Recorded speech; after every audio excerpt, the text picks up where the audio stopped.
मेघावळ.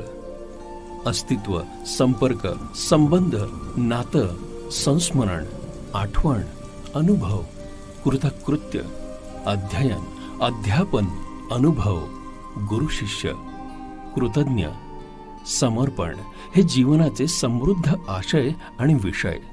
अशा रसरंग आयुष्याच्या शब्दबद्ध कुप्या म्हणजेच कथा, ललित, कविता, कादंबऱ्या. लेखक चारुदत्त अर्थात CL कुलकर्णी म्हणजेच कवी अज्ञात यांच्या साहित्याचं त्यांनीच केलेलं अभिवाचन आपण ऐकणार आहोत आमच्या व्यक्त अव्यक्त या कार्यक्रमात.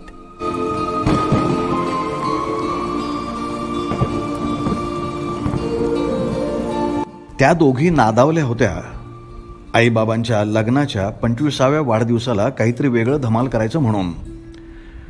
मोठी नुकतीच MCS झाली होती आणि धाकटी आर्किटेक्चरला 4थ्या वर्षाला होती.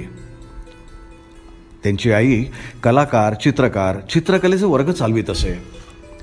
बाबा मुंबईला एका मोठ्या कंपनीत चांगल्या हुद्द्यावर नोकरी करीत. ते कायम फिरतीवर असत. पूर्वी शनिवार रविवार असे 2 दिवस सुट्टी असे, पण आता एकच दिवस असल्यामुळे फक्त रविवारी ती 4 जण घरी एकत्र भेटू शकत. घरात मुलींचे देवतुल्य आजोबा पण होते. या चौकोनी सुखी सुसंस्कारित कुटुंबाचे 2 कोपरे मुलींचे होते. मुलीच त्यांची मुलं होत्या. आईबाबांचा म्हटलं तर प्रेमविवाह होता किंवा नव्हताही. एका कलाक्षेत्रामध्ये काम करणाऱ्या सांस्कृतिक संस्थेत दोघांची चांगली ओळख होती आणि त्यांना विवाह बंधनात अडकवलं त्यांच्या मित्रांनी. अत्यंत साध्या सर्वसाधारण परिस्थितीच्या कुटुंबाच्या संगमातून आज उच्च मध्यमवर्गीय टप्प्यापर्यंतचा वाटचालीचा आलेख मांडावा असा घाट दोघी मुलींनी घातला होता, त्यांना सुगावा लागू न देता. त्या दोघांचं लग्न लावून देण्यातला शिलेदार आणि आजपर्यंतच्या त्यांच्या संसाराच्या वाटचालीचा तो एक जवळचा साक्षीदार होता. फोटोंचं प्रोजेक्ट गोपनीयता जपून प्रत्यक्ष उतरवणारा तो त्यांचा उजवा हात होता. कल्पना, संकल्पना, कल्पना विस्तार, संकलन, स्कॅनिंग, डिझायनिंग, प्रिंटिंग इत्यादी सर्वच गोष्टींसाठी तो आणि त्याचं ऑफिस उत्साहानं भिडलेलं होतं. इकडे ही तयारी चालू असली तरी घरात तशी कसरतच चालू होती. घराच्या नूतनीकरणाच्या कामामुळे वरचा मजला पूर्ण रिकामा करून सर्व सामान खाली आणि शेजारच्या इमारतीतल्या एका रिकामा फ्लॅटमध्ये विभागून ठेवल्यामुळे संपूर्णपणे विस्कळीत झालेलं होतं. जवळच्या कोण्या नातेवाईकाकडे कसलंसं मंगलकार्य असल्यामुळे पाहुण्या रावण्यांचा वर्दळ होता. धाकटीची वार्षिक परीक्षा, त्यात भरीसभर म्हणून आजोबांची तब्येत अचानक खराब झाली आणि त्यांना हॉस्पिटलमध्ये ठेवावं लागलं. संपूर्ण घर यांत्रिक धावपळीमध्ये अडकून गेलं होतं. मोठी वेळात वेळ काढून त्याच्याकडे चालू असलेल्या कामाशी संपर्क ठेवून होती, पण मनात योजल्याप्रमाणे पुरेसा वेळ देणं दोघींनाही अशक्य झालेलं होतं. याही परिस्थितीत त्यांनी सर्व नातेवाईक आणि आईबाबांच्या मित्रमैत्रिणींना आईबाबांविषयी अनुभव आणि आठवणी लिहून पाठवण्यासाठी संपर्क केलेला होता. फोटोंबरोबर एक हस्तलिखित खजिनाच सादर करायचा होता त्यांना. सर्वांच्या मनातले आईबाबा उलगडून बघायचे आणि दाखवायचे होते त्यांना इतरांना. आजोबांच्या आजारपणाच्या सावटाखाली साधेपणाने सिल्व्हर ज्युबिली साजरी झाली. सरप्राईज हे खरोखरच अनपेक्षितपणे सद्य परिस्थितीत उत्सव मूर्तीवर आठवणींचा, जिव्हाळ्याचा, मुलींच्या लाघवी प्रेमाचा शिडकावा करून गेलं. संपूर्ण वातावरण त्या रात्रीत सद्गदित भारावलेल्या अवस्थेत स्वप्नागत गुडूप झालं. सर्वांनाच कृतकृत्य वाटलं. 2 टेबल कॅलेंडर्स, 2 वॉल कॅलेंडर्स, 2 अनुक्रमे 3 फूट आणि 4 फुटांचे वॉल पीसेस समारंभपूर्वक मुलींनी आपल्या आईबाबांना दिले होते. त्यांच्या आयुष्याचा कोलाज त्यांच्या सुपूर्द केला होता. कार्यक्रम झाल्यावर मुलींना मात्र उगाच रुखरुख लागून राहिली होती की त्याच्यासाठी त्या पुरेसा वेळ देऊ शकल्या नाहीत आणि हे सर्व त्यांच्या काकालाच करावं लागलं म्हणून. खरं तर काकाला त्याचं काहीच वाटलं नव्हतं, कारण तो त्यांना त्यांच्यापासून वेगळं मानतच नव्हता. 5 दिवसांनी मोठीचा पण वाढदिवस होता. आता काकाने तिचाच डाव तिच्यासाठी वापरला. तिला आवडणारे झाडाफुलांचे आणि तिला माहीत नसलेला तिचा स्वतःचा एक छान फोटो, प्रत्येकाच्या मागे समर्पक काव्यपंक्ती लिहून एक संग्रह करून तिला दिला. त्यातूनच तिला तिच्या आईबाबांच्या भावनांचा अंदाज आलेला होता. तसा तिचा फोन आला होता या सर्वांपुढे निशब्द झाल्याबद्दलचा. इकडे तो पूर्ण बुडाला होता भावनेच्या पुरामध्ये. एकटाच असल्यामुळे अशी भारावलेली अवस्था कुणाशी वाटून पण घेऊ शकत नव्हता. एकटाच स्फुंदत होता, सर्वांचे आश्चर्यमित्रित कौतुकाने ओसंडत असलेले आनंदी चेहरे आठवून आठवून. त्याचा आनंद खरं तर तोच होता. खूप श्रीमंत वाटत होतं त्याला आज. ऐश्वर्य उन्मळत होतं त्याच्या आनंदाश्रूतून. एकांतात जीव गुदमरत होता भावनांच्या ओझ्याखाली. बांध फुटला होता. चांगुलपणाच्या सीमाच सहन होत नव्हत्या त्याच्या वाहण्याला. आवरणं अवघड झालं होतं. त्या दिवशी संध्याकाळी त्यानं नेहमीप्रमाणे वाढदिवसाचं तिच्या घरी जाऊन अभिनंदन करणं टाळलंच. बाहेरही कुठे रमण्यासाठी त्याचं लक्ष लागलं नाही. तो कधी नव्हे, तो रात्री 8 वाजताच झोपी गेला गुंगलेल्या मनस्थितीत. विसरला, आता नाही येत असं गृहीत धरून अखेर रात्री 11 वाजता गुड नाईटचा SMS आला. बीपने जाग आली. अस्वस्थपणाने मात केली. फोनवर फक्त गुड नाईट म्हणून त्याने आपली अवस्था लपवली. त्यात ती रागवली नसल्याची 2 वाक्ये त्यांनी ऐकली. जीवाची उलघाल करत पहाटे 3:30ला त्याची सकाळ उगवली. ती ऑफिसला जाण्याच्या आत त्याने तिला घरी जाऊन विश केलं आणि तिच्यासाठी अमेरिकेहून आणलेलं रिस्ट वॉच प्रेझेंट दिलं. दोघीही खुश होत्या. दोघींनी त्याला आदराने नमस्कार केला आणि एक प्रेझेंटची पिशवी देऊ केली. त्याने झटकन हात मागे केला. त्याला तो त्याने आपलेपणाने केलेल्या कामाचा मोबदला वाटला. दोघींचे चेहरे बिचारे झाले. नाईलाजाने सर्वजण आपापल्या कामाला लागले. चहा फराळ करून तो ऑफिसला आला खरा, पण त्याला काहीच सुचत नव्हतं. कामाचे अक्षांश रेखांश सापडतच नव्हते. विस्कटलेल्या अवस्थेत आधार वाटत होता तो फक्त कागद आणि पेनचा. ही अवस्था फक्त तोच समजू शकत होता, त्याचं कुठलंही भांडवल होऊन न देता. मनाचा कोंडमारा रिसवेपर्यंत दुपारचे 4 वाजले होते. ओझं उतरल्यासारखं वाटत होतं. दडपण सरलं होतं. कागद आणि लेखणीने त्यालाच गुरु बनवलं होतं. प्रेझेंट देण्या घेण्यामागची अंतर्भावना स्पष्ट करून त्याला योग्य मार्गावर आणून सोडलं होतं.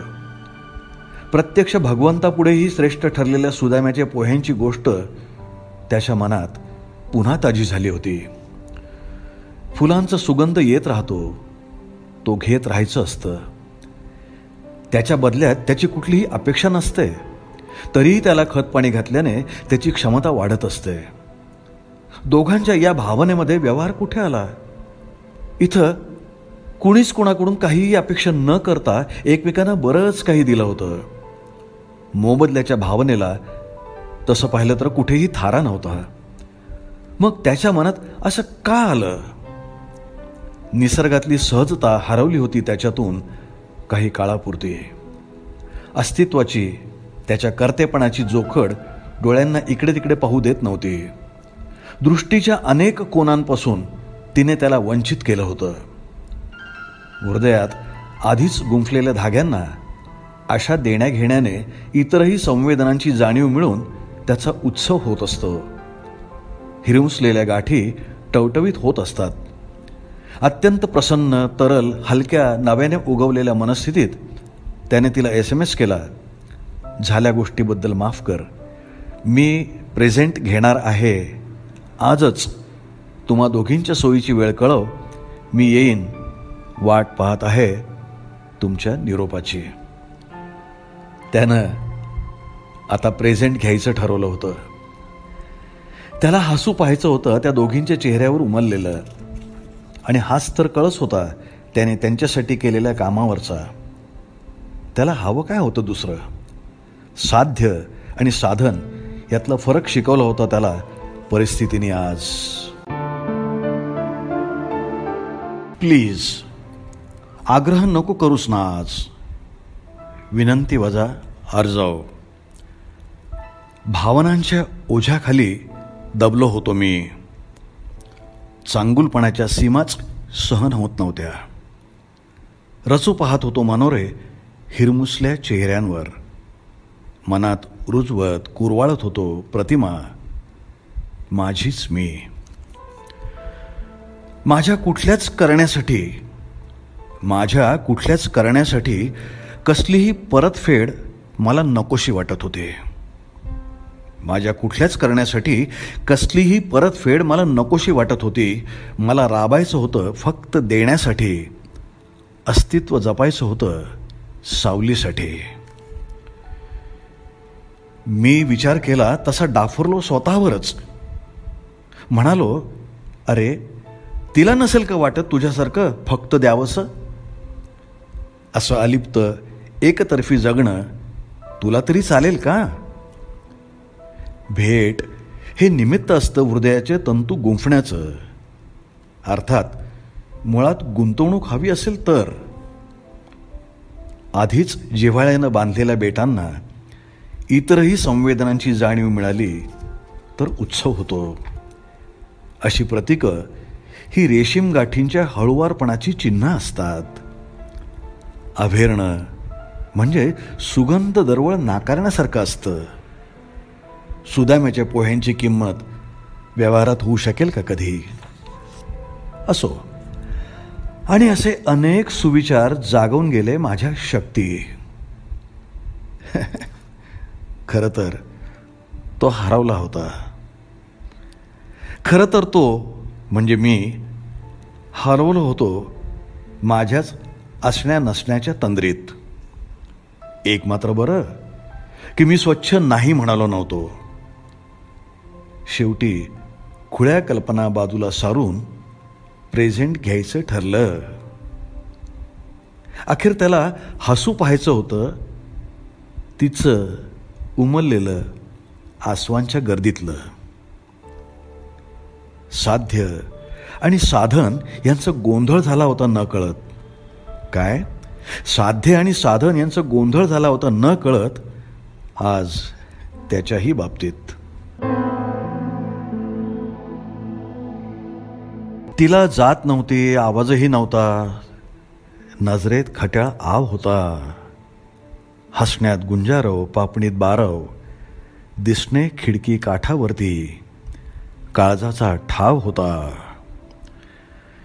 घेऊन गेला वारासोबत आठवणींचा गाव होता. कोरा कागद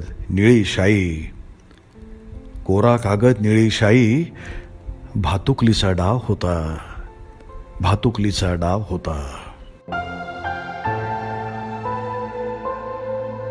नाते वसुंधरेशी आकाशाचे क्षितिजावरचे, मोर पिसारा फुलण्यासाठी मेघसरींचे, तृणपात्याच्या शृंगाराशी दवमोत्यांचे, अवनीवरची घनदा अनभूगर्भजळाचे, पाझरणारे मधुकण आणि मकरंदाचे, कृतार्थ फळुनी मिटणाऱ्याच्या फूलकळ्यांचे. नाते असेही दोन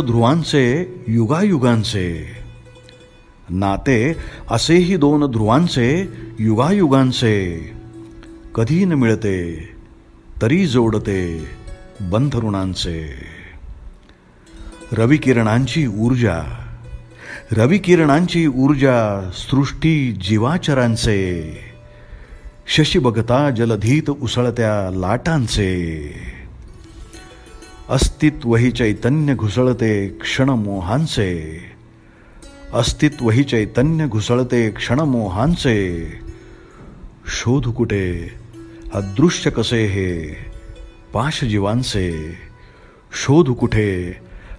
कसे हे पाशजीवांचे. रसिक हो, नातं कुठलंही असो ते प्रेझेंटमुळे अधिक घट्ट होतं असं मला वाटतं. म्हणजे ते प्रेझेंट फार एक्सपेन्सिव्ह असलं पाहिजे असं नाही, पण त्यात आपल्या भावना असल्या पाहिजेत, ज्या व्यक्तीला ते द्यायचं आहे त्या व्यक्तीबद्दलच्या. ते प्रेझेंट देणाऱ्याकडून स्वीकारणं म्हणजे त्याच्या भावनांचा स्वीकार करणं. आणि हेच गुज उमगलेला आजचा ललितबंध होता, प्रेझेंट. आणि त्याच ललितबंधावर आधारित, त्याच आशयावर आधारित आपण प्रेझेंट ही कविता ऐकली. दुसरी कविता ऐकली ती म्हणजे भातुकलीचा डाव. रसिक हो, भावभावना या प्रत्येक माणसाच्या मनात असतात. मग तो लहान असो, मोठा असो, गरीब असो, श्रीमंत असो, कुणीही असो, प्रत्येकाच्या मनात भावभावना ह्या असतातच. आनंद, दुःख, समाधान, कृतज्ञता, स्मरण अशा अनेक ज्या काही भावभावना आहेत त्या प्रत्येकाच्या सारख्याच असतात. व्यक्तिपरत्वे त्या भावनांची संकल्पना ही बदलत नाही, ती तशीच राहते. आता या ज्या भावना असतात ना, त्या कायम आपल्याबरोबर असतात. आनंदात, दुःखात याच भावना एखाद्या वेळी आठवणींच्या गावात आपल्याला घेऊन जातात. भूतकाळात घडून गेलेल्या घटनांचे आवे पुन्हा अनुभवण्यासाठी. रसिक हो, आता कार्यक्रमातली शेवटची कविता होती ती म्हणजे नाती. काही नाती अशी असतात ना की ती कितीही दूरची असली, लांबची असली तरीसुद्धा त्यात प्रेमाची आणि आदराची भावना अगदी ओतप्रोत भरलेली असते. फार वेळ भेट होत नसेल किंवा बोलणंही होत नसेल, पण जेव्हा एकमेकांसाठी काही करायची वेळ येते तेव्हा एकमेकांसाठी जे काही करावंसं वाटतं ते अगदी जीव ओतून केलं जातं. त्यात कुठलाही स्वार्थ, मोह नसतोच. त्यात सांभाळला जातो तो फक्त नात्यातल्या समर्पणाचा एक अदृश्य बंध.